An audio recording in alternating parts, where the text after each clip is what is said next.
Hitler's speeches weren't just loud political rallies, they were psychological chess matches, and masterclasses in stagecraft.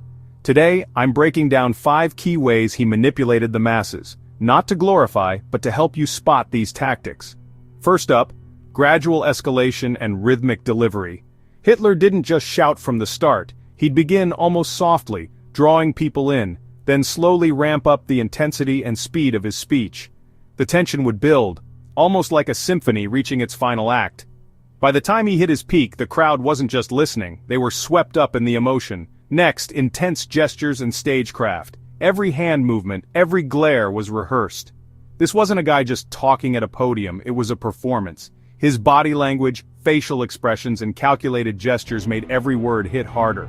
It was theater, and the audience ate it up. The performer fed the reaction, and the reaction fed the performer. Third, he leaned hard on simple, repetitive slogans. No complex policy talk, just catchphrases. Short, sharp, unforgettable. Victory, traitor, fatherland. These phrases got hammered home until the crowd could chant them in their sleep. That repetition bypassed logic and went straight to instinct. Fourth, he positioned himself as the mouthpiece for public anger and anxiety. Germany was reeling, economically, socially, and politically. He tapped into that pain, pinpointing real frustrations about jobs, inflation, and humiliation after the war. He named causes people could hate. He pointed to losses and humiliation. Then he twisted that anger toward scapegoats, and he promised simple solutions, that us versus them mentality. It's as old as politics itself, and just as dangerous. Finally, he created an atmosphere crackling with charisma and almost religious fervor. It wasn't just a speech, it was a movement. Flags waving, music swelling, slogans echoing, people lost themselves in the crowd, swept up in a feverish groupthink.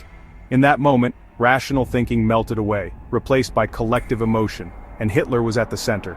So, to sum it up, Hitler's speeches were a cocktail of psychological immersion, visual theater, emotional manipulation, and collective hype.